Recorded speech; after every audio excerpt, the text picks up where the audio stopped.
여러분 안녕하십니까? 광주 MBC 뉴스데스크입니다. 광주의 자원 회수 시설인 쓰레기 소각장 신규 부지를 선정하는 과정에 불거진 위장 전입 의혹이 경찰 수사 결과 사실로 드러났습니다. 광주시는 입지 선정 절차를 잠정 중단하고 검찰 수사 결과를 지켜보겠다고 했는데요. 이미 행정의 신뢰를 잃은 주민들이 크게 반발하고 있어 앞으로 파장이 예상됩니다. 천홍희 기자가 보도합니다. 광주 광산경찰서는 삼거동 쓰레기 소각장 부지 인근인 광주시립요양병원에 위장 전입한 혐의로 병원 관계자 등 12명을 검찰에 넘겼습니다. 경찰은 이들이 요양병원 기숙사 등에 실제로 살지 않으면서 주소지로 옮겼고 공무집행을 방해할 고의가 있다고 판단했습니다. 경찰은 주변인 진술과 통신 기록을 종합해서 이곳 광주시립요양병원이 실제 거주지가 맞는지 확인했습니다. 쓰레기 소각장 부지 인근 주민 88명 가운데 12명이 위장 전입자 혐의를 받으면서 사업 진행에 큰 차질이 생겼습니다. 쓰레기 소각장 부지로 선정되려면 주민 50% 이상이 동의해야 되는데 그 기준을 채우지 못하게 된 겁니다. 기존에는 88명 중 48명이 동의해 동의율 50%를 넘겼지만 위장 전입 혐의를 받는 12명이 빠지게 되면 동의율은 47%로 떨어집니다. 광주시는 중대한 하자가 생긴 만큼 일단 현재 진행 중인 절차를 중단하고 검찰 수사 결과를 지켜보기로 했습니다. 지금 후속 절차를 잠정 중단하고 검찰의 기소 여부와 최종 확정 여부를 좀 지켜봐야 될 것 같습니다. 위장 전입 논란 전반에 광주시가 개입했거나 알고도 방치했다는 의혹까지 나오고 있습니다. 그동안 주민들이 위장 전입이 의심된다며 수차례 광주시에 진정서를 제기해도 광주시는 거주 세대를 확인했고 위장 전입 사례는 파악된 바 없다며 보도자료까지 냈기 때문입니다. 스스로 알아서 소각장을 찬성하기 위해 전입하지는 않았다. 어느 누군가는 뒤에서 요구를 했고 지시를 했고 또 그에 의해서 강제적으로 할 수밖에 없었던 그런 상황이었지 않냐. 사업 원천 무효를 주장하는 주민들은 광주시 행정을 믿지 못하겠다며 추가로 법적 조치를 예고하고 있어 쓰레기 소각장을 둘러싼 갈등은 더욱 커질 것으로 보입니다. MBC 뉴스 천홍희입니다. 5.18 행방불명자로 분류돼 보상까지 받은 사람이 여전히 살아있다는 사실을 확인하고도 자격 박탈과 보상금 환수 조치가 이루어지지 않고 있습니다. 5.18 진상규명조사위원회가 관계기관 통보 등 후속 업무를 소홀히 했기 때문인데요. 주현정 기자가 취재했습니다. 그간 7차례 심의를 통해 5.18 행방불명자로 인정받은 이는 모두 84명. 5.18 진상규명조사위원회는 이들을 모두 재조사해 11명의 오류를 차단했습니다. 5.18 당시 숨져 사망자로 분류됐어야 했거나 생존자인데도 행불자로 인정받은 사실을 확인한 겁니다. 이 중 2명이 여전히 생존해 있고 나머지 1명은 사망 전 부상자로 인정돼 중복보상까지 받았습니다. 5.18 진조위는 이 같은 사실을 국가보훈처와 광주시 등에 통보하고 공식 보고서에 기재하는 것으로 의견을 모았습니다. 행방불명자 중에서 인정받은 사람들 중에서도 2사람이 생존해 있는 것을 최종적으로 저희가 확인을 했습니다. 하지만 정부의 종합보고서가 제출된 지 1년이 넘도록 5.18 피해자 자격 박탈, 사망자에 준해 지급됐던 보상금 등의 환수 조치는 이루어지지 않고 있습니다. 5.18 진조위가 보훈처와 광주시에 공문으로 통보하는 절차를 누락했기 때문입니다.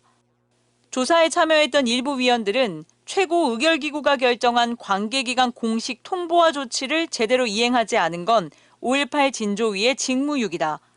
국가 공식 인정 첫 보고서에 명시된 후속 조치를 방기한 진조위에 책임을 묻지 않을 수 없다고 지적했습니다. 이에 대해 5.18 진조위 측은 시민사회단체와의 연석회의 등을 통해 여러 차례 공론화됐고 관계기관도 이를 인지하고 있다며 또 반드시 공문을 발송해야 한다는 규정도 없다고 해명했습니다. 논란이 커지자 광주시는 국가기록원의 협조를 받아 보고서를 공유받는 대로 자료를 분석해 보상금 환수를 비롯한 조치를 마무리하겠다고 밝혔습니다. MBC 뉴스 주현정입니다. 지역 경제의 근간이 되고 있는 석유화학 산업과 함께 철강 산업도 위기를 맞았습니다. 최근 국회에서 K스틸법 제정이 추진되고 있는데요. 여야 정치권도 이견 없이 철강 산업 지원 필요성에 공감하고 있는 만큼 관련 법 제정도 속도를 낼 수 있을 전망입니다. 보도에 김주희 기자입니다. 미국의 수입 철강 제품에 대한 50% 관세 부과, 국산 제품 대비 10% 이상 싼 중국 철강 제품의 저가 공세.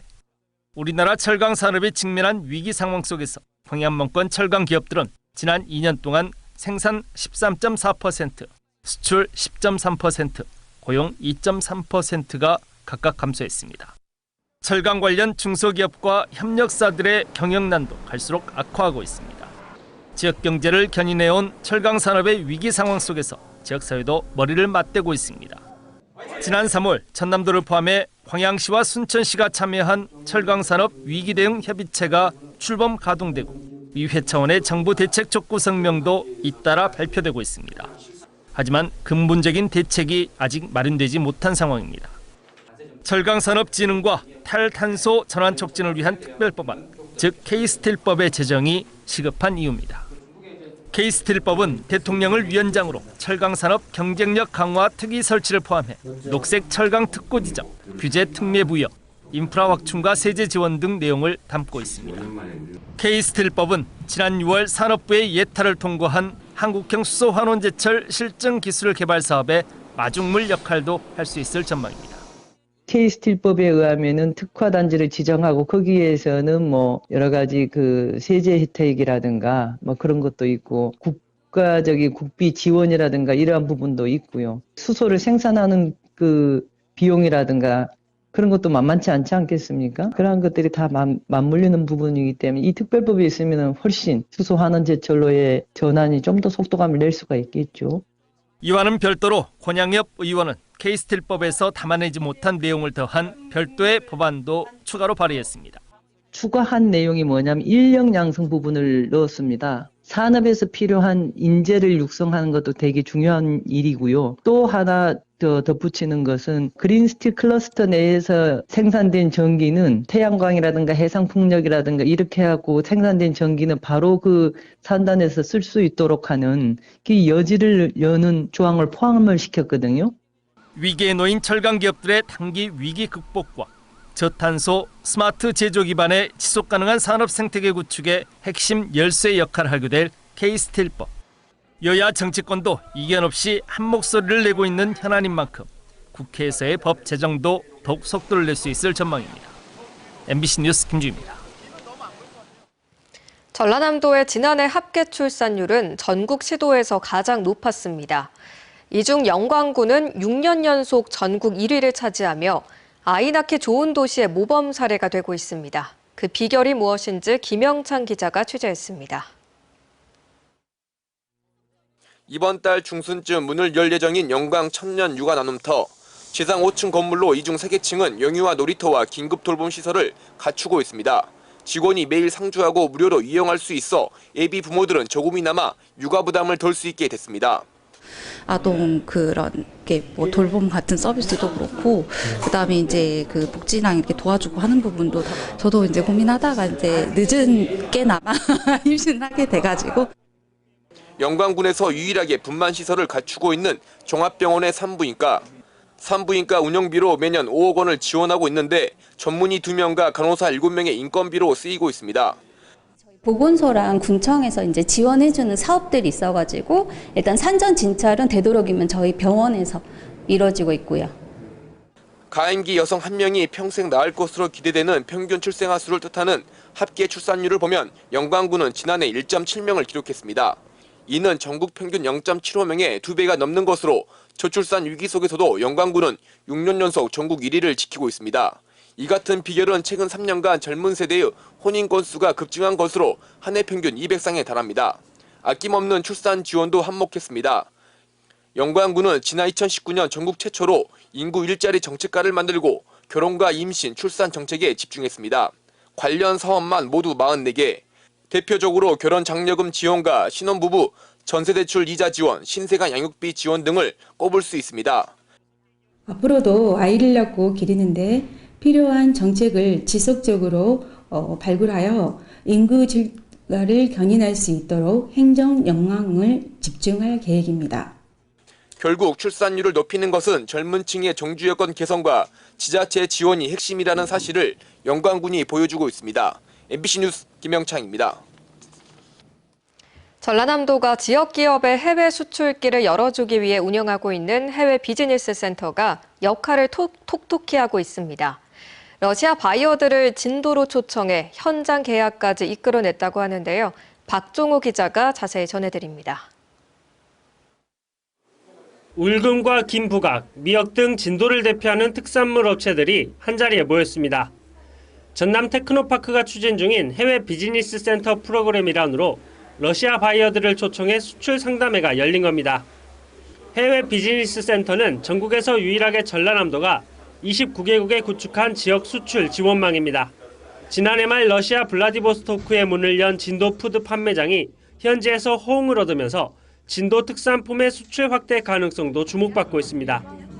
코로나19와 우크라이나 전쟁 장기화 등으로 러시아가 한국으로 수입의 눈길을 돌리면서 전라남도와 진도군이 틈새를 공략한 겁니다. 올해는 러시아에서 식품 바이어 등 10여 명이 직접 진도를 찾았습니다. 특산품 생산 과정을 살피는 것은 물론 진도 타워 등 지역 명소도 체험했습니다. Мне всегда было интересно узнать, где товары эти производятся и в каком городе. И сегодня мы посетили город Джиндо, где мне очень понравились производства, где товары эти делают. 이번 수출 상담을 통해 8개 기업이 100만 달러 상당의 구매 의향 계약을 체결했습니다. 오는 10월에는 진도의 기업들이 러시아로 직접 가서 현지 유통망 입점 협상을 이어갈 예정입니다. 실제 지난해 76만 달러 규모의 구매 의향 계약서가 체결됐고 올해 초에는 1,300만 원 상당의 제품이 러시아 수출길에 오르기도 했습니다. 진도군은 이번에 참가한 6개 기업들의 수출 인증 취득을 돕고 추가 판로 확대에도 지원을 아끼지 않겠다는 입장입니다. 러시아의 진도군 농수산물 제품이 더 많이 수출될 예정입니다. 앞으로도 진도군은 수출 기업의 수출 인증 취득 등 지속적인 지원으로 진도군의 농수산물 제품이 해외 시장에서 인정받도록 하겠습니다. 전남 테크노파크는 지역 중소기업의 해외 시장 진출 기회를 늘리기 위해 러시아뿐만 아니라 중앙아시아 등으로 수출길을 확대할 예정입니다. K-팝, 데몬 헌터스 등의 인기로 한국 문화와 먹거리에 대한 글로벌 관심이 더 높아진 지금 전남 특산품들이 세계 시장에서 새로운 돌파구를 찾을 수 있을지 주목됩니다. MBC 뉴스 박종호입니다. 2025 세계양궁연맹 총회가 오늘부터 이틀간 광주 김대중 컨벤션 센터에서 열립니다. 우르 에르데네르 세계양궁연맹 회장 등 세계 100여 개국 대표단이 참석한 총회에서는 차기 세계양궁연맹 회장단을 선출할 예정입니다. 광주시는 세계양궁연맹 총회를 비롯해 오는 5일에 열리는 세계양궁 선수권 대회를 앞두고 광주시가 세계 평화와 축제회장이 될 수 있도록 노력하겠다고 밝혔습니다. 12.19 제주항공 여객기 참사 유가족들이 참사의 진상규명과 전남경찰의 신속한 수사를 촉구하고 나섰습니다. 이들은 오늘 전남경찰청 앞에 모여 김희배 제주항공 대표와 이진철 부산지방항공청장 등 참사 관계자들의 구속 수사를 요구하고 증거인멸을 막기 위한 압수수색과 중간 수사보고 정례화, 피의자 현황 공개 등을 촉구했습니다. 전남경찰청 제주항공 여객기 사고 수사본부는 현재 김희배 대표와 박상우 전 국토부 장관, 한국공항공사 직원 등 24명을 업무상 과실치사상 혐의로 입건해 수사하고 있습니다.